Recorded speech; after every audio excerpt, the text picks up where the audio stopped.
Hello students. जैसे कि बच्चों आपको पता है कि हम फिजिक्स का थर्ड चैप्टर कर रहे हैं, that is work, energy and power, right. इसमें हमने जितने भी इसके कॉन्सेप्ट थे सारी जो है वो लास्ट लेक्चर में हमने कंप्लीट कर दिए थे। अब हमारे पास इस चैप्टर का सिर्फ क्या रह गए हैं, टेक्सचुअल क्वेश्चन आंसर्स, राइट, जो कि आज हम करेंगे। So what is your first question? What is power? Power is the rate of doing work at the speed of transfer of energy. Power का मीनिंग पूछा है इस क्वेश्चन में कि पावर का मतलब क्या है। तो आपने ये पढ़ा है पावर क्या है, रेट ऑफ डूइंग वर्क और speed of transfer of energy, right. If W is that the quantity of work wiped out time T, right, then power is given by the expression. क्या expression होगा? Power जो है वो किसके बराबर होगा? Work upon time, that is P is equal to W upon T. It is expressed in what? W, right? ये मैंने आपको पढ़ाया हुआ है, ये सिर्फ वही रिवीजन ही है एक किस्म की। नेक्स्ट क्वेश्चन क्या है? Define 1 watt of power. 1 watt of power जो है वो किसके बराबर होता है? सोल्यूशन में क्या लिखोगे आप? A body is claimed to possess power of 1 watt if it will work on the speed of 1 joule in 1 second. That is W किसके बराबर होगा? 1 watt किसके बराबर होगा? 1 joule divided by 1 second. Right? What is third question? Third एक numerical है. A lamp consumes 1000 joules of electrical energy in 10 seconds. Right, कितनी lamp जो है वो एनर्जी कंज्यूम कर रहा है? 1000 जूल, कितने टाइम में? 10 सेकेंड में। What is it's power? क्या पूछा उन्होंने? फाइंड आउट करने के लिए हमें क्या बोला है? पावर निकालो। तो सोल्यूशन में आप क्या लिखोगे? पावर का formula as you know that power is equal to work upon time, that is P is equal to W upon T। अब यहाँ पे क्या है? टाइम आपको दिया है which is equal to 10 second. Work done is equal to energy consumed by lamp, और वो कितनी दी हुई है हमें? 1000 जूल। जूल्स देखो यूनिट J किसका है? एनर्जी का। यहाँ से क्लियर हुआ कि ये किसकी वैल्यू है? Work done. और पावर का फॉर्मूले में अब हम क्या करेंगे? पावर का फॉर्मूला हमें पता है which is equal to work upon time. अब हम सिंपली क्या करेंगे? वैल्यूज पुट करेंगे, राइट। वर्क डन की वैल्यू क्या आ गई आपके पास? 1000 डिवाइडेड बाय टाइम कितना आ गया? 10 सेकेंड, राइट। तो वो आंसर हमारे पास क्या आ गया? 100 जूल्स पर सेकेंड। और जूल्स पर सेकेंड है जिसको कि आप क्या लिख सकते हो? वाट भी लिख सकते हो। अब नेक्स्ट क्वेश्चन क्या है? Define average power. अगला क्वेश्चन क्या पूछा उसने कि डिफाइन डेफिनेशन बताओ किसकी? एवरेज पावर की। The average power of an agent could also be outlined because the total work done by it within the total time taken. Average पूछिए, it means क्या पूछा आपको? total work done और कितने total time में हुआ, right. तो power की तो आपको पता ही है, power is equal to W upon T। तो अब यहाँ पे हम एवरेज पावर बता रहे हैं, तो एवरेज पावर किसके बराबर होगा? Average power is equal to total work done divided by total time taken. आगे नेक्स्ट क्वेश्चन क्या है? ये आपकी मिसलेनियस एक्सरसाइज के क्वेश्चंस हैं सारे। Look at the activities listed below, reason out whether और not work is done in the light of your understanding of the term work.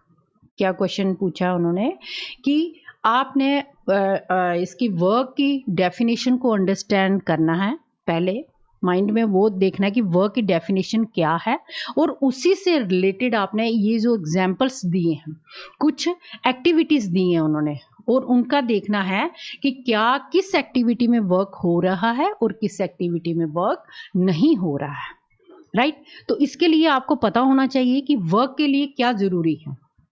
जैसे कि मैंने आपको पहले पढ़ाया है, स्टार्टिंग में चैप्टर के यही बताया है कि वर्क जब होना है तो 2 कंडीशंस जो है वो मस्ट है, 2 कंडीशन सेटिस्फाई होनी ही चाहिए। तो पहले हम सोल्यूशन में वो लिखेंगे। तो सोल्यूशन में क्या लिखोगे? Work is finished whenever the given 2 conditions are satisfied. कि अगर ये दोनों कंडीशन सेटिस्फाई हो रही हैं, इट मीन्स वर्क जो है वो हो रहा है, राइट। पहले फर्स्ट कंडीशन क्या थी? और force acts on the body, force जो है वो बॉडी के ऊपर एक्ट कर रही है। दूसरी कंडीशन क्या थी? There is a displacement of the body by the applying of force in और opposite to the direction of force, कि अगर फोर्स एक्ट हो रही है, ठीक है, बट वहां पे फोर्स एक्ट होने के साथ साथ क्या हो रही है? डिस्प्लेसमेंट भी होनी चाहिए। विदाउट डिस्प्लेसमेंट जो है वो वर्क डन नहीं होगा, राइट। अब हम क्या करते हैं, हम फर्स्ट पार्ट लेते हैं। फर्स्ट पार्ट में क्या पूछा उन्होंने? Sumo is swimming in a pond. एक लड़की जो है वो स्विम कर रही है कहाँ पे? पॉन्ड में। तो अब वो पूछ रहा है क्या इस एक्टिविटी में वर्क डन हो रहा है या नहीं। तो आप आंसर में क्या लिखोगे? Whereas swimming Seema applies a force to push the water backward. ठीक है, स्विमिंग जब हम करते हैं तो पानी को क्या करते हैं? बैकवर्ड डायरेक्शन में उसको पुश करते हैं। Therefore Seema swims with in the forward direction caused by the forward reaction of the water. Here the force causes a displacement. देखो फोर्स भी अप्लाई हो रही है, राइट, बैकवर्ड डायरेक्शन में, और साथ साथ में क्या हो रही है? डिस्प्लेसमेंट भी हो रही है, वो आगे को मूव करती जा रही है। Hence work is finished by Seema whereas swimming. इसलिए इस एक्टिविटी में वर्क जो है वो हो रहा है। No, what is second activity? A donkey is carrying a load on its back. Donkey ने कुछ लोड जो है वो अपने बैग के ऊपर रखा है। अब इस केस में देखो वर्क डन हो रहा है या नहीं। Whereas carrying a load the donkey should apply a force within the upward direction. ठीक है, नो डाउट वो फोर्स तो अप्लाई कर रहा है, but displacement of the load is within the forward direction. Since displacement is perpendicular to force the work done is zero. Work done जो है वो इस केस में नहीं हो रहा है। थर्ड एक्टिविटी क्या है? A wind mill is lifting water from a well. Whereas a windmill works against the gravity to elevate water, hence work is finished by the windmill in lifting water from the well. इस case में work हो रहा है, right. आगे fourth activity जो है वो क्या है? A green plant is carrying out photosynthesis, right. इस केस में क्या है? During this case there is no displacement of the leave of the plant. कोई डिस्प्लेसमेंट नहीं हो रही है during this process, therefore the work done is zero. No, what is next activity? And engine is pulling a train. ठीक है, engine एक क्या कर रहा है? ट्रेन को पुल कर रहा है। And engine applies force to tug the train. ठीक है, this permits the train to manoeuvre within the direction of force, therefore there is a displacement within the train in the same direction, hence work is finished by the engine on the train. देखो simple सी यहाँ से clear हो रहा है कि engine जो है वो ट्रेन को कर रहा है, खींच रहा है, तो नेचुरली फोर्स भी अप्लाई हो रही है और डिस्प्लेसमेंट भी आ रही है। ठीक, what is next? Food grains are getting dried in the sun. ठीक है, फूड ग्रेन्स जो है वो ड्राई हो रहे हैं सन के नीचे जो है वो। इसमें क्या है? Food grains didn't move within the presence of alternative energy. इसमें फूड ग्रेन्स कोई मूव तो कर नहीं रहे हैं, hence the work done is zero during the method of food grain obtaining dried within the sun. Last क्या है? A sail boat is moving due to wind energy. Sail boat जो है वो मूव कर रही है किसके through? Wind energy. Wind energy applies a force on the sailing ship to push it within the forward direction. यहां से clear हो रहा है, यहां तो वर्क डन हो रहा है, therefore there is a displacement हो रही है। There is a displacement within the boat in the direction of force. जिस डायरेक्शन में आप फोर्स अप्लाई कर रहे हो उसी डायरेक्शन में क्या हो रही है? डिस्प्लेसमेंट हो रही है, hence the work is finished by wind on the boat. Next question क्या है? An object thrown at a certain angle of the ground moves in a curved path and falls back to the ground. The initial and final point of the path of the object lie on the same horizontal line. What is the work done by the force of gravity on the object? ठीक है, क्या solution है इसका? Work done by the force of gravity on the object depends solely on vertical displacement. Vertical displacement is given by the distinction between the initial and the final position. Initial और final position किससे relate कर रहे हो आप? height से, of the thing that is zero. Gravity related is expressed as W is equal to mgh. ठीक है, mgh क्या आ गया, ये पोटेंशियल एनर्जी का फॉर्मूला है। h क्या आ गई आपके पास, वर्टिकल डिस्प्लेसमेंट, जो कि आपकी इस केस में क्या हो रही है, 0, और इसलिए W की वैल्यू क्या आ जाएगी, mg into 0 which is equal to 0 joules.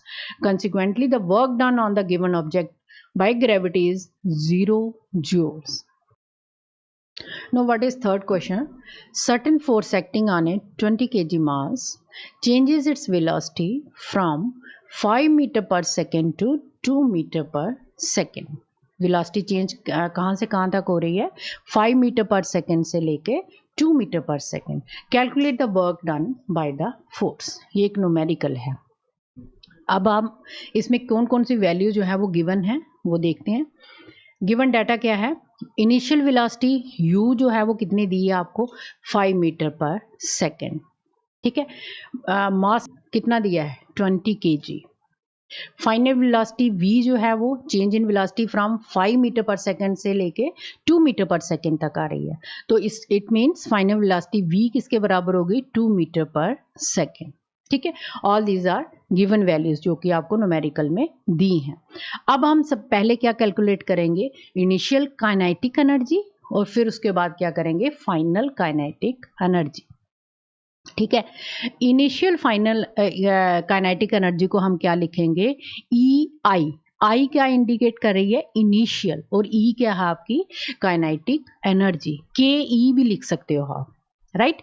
I which is equal to, आपको फार्मूला पता है काइनेटिक एनर्जी निकालने का, क्या फार्मूला है, 1/2 mv², ये आपने एक्सप्रेशन निकाला हुआ है, विच इज इक्वल टू, अब यहाँ पे हम v की जगह क्या लिख रहे हैं, u, क्यों लिख रहे हैं, क्योंकि यहाँ पे हम क्या फाइंड आउट कर रहे हैं, इनिशियल काइनेटिक एनर्जी, तो इसका मतलब वेलोसिटी हम कौन सी लिखेंगे, इनिशियल, जिसको हम डिनोट किससे करते हैं, u से, तो 1/2 mu², which is equal to 1/2 into, अब हम मास हमारे पास दिया है हमें कितना है, 20 kg, 20 लिखेंगे, सिंपली वैल्यूज पुट करनी है, multiply by 5 metre per second का क्या कर देना आपने, square, which is equal to 250 kilogram metre per second square, right.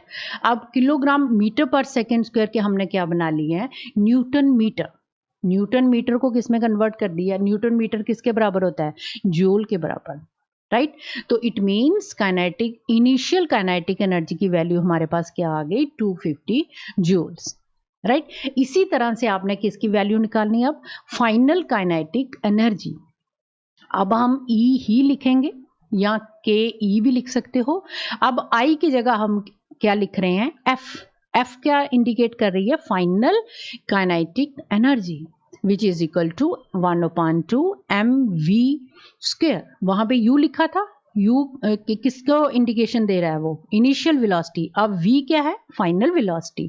अब हमने यहाँ पे फाइनल वेलोसिटी की वैल्यू जो है वो पुट करनी है, मास जो है वो आपका वही रहेगा जो कि आपने initial kinetic energy find out करने के लिए मास की वैल्यू पुट की है, सेम वैल्यू आप यहाँ भी पुट करेंगे, 1/2 फार्मूले का आ गया, मल्टीप्लाई बाय 20 आपको मास ऑफ द बॉडी दिया है, multiply bye 2 metre per second का स्क्वायर, किसकी वैल्यू आ गई आपकी, फाइनल वेलोसिटी की। तो इनको प्रोडक्ट करके आपकी वैल्यू जो है वो क्या आ गई, 40 जूल्स।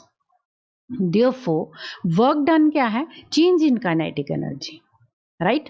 और वर्क डन किसके बराबर, चेंज इन काइनेटिक एनर्जी क्या आ गया, EF माइनस EI, EF क्या होगी आपकी, final kinetic energy minus initial kinetic energy, which is equal to, final की आपने वैल्यू अभी क्या निकाली, 40 joules, minus initial kinetic energy की वैल्यू क्या आ गई, 250 जूल्स, और वर्क डन आपके पास किसके बराबर आ गया, -210 joules, right, where negative sign indicates that force acts contrary to motion direction। Negative sign आपको क्या इंडिकेट कर रहा है कि फोर्स जो है वो मोशन की डायरेक्शन की अपोजिट जो है वो एक्ट कर रही है।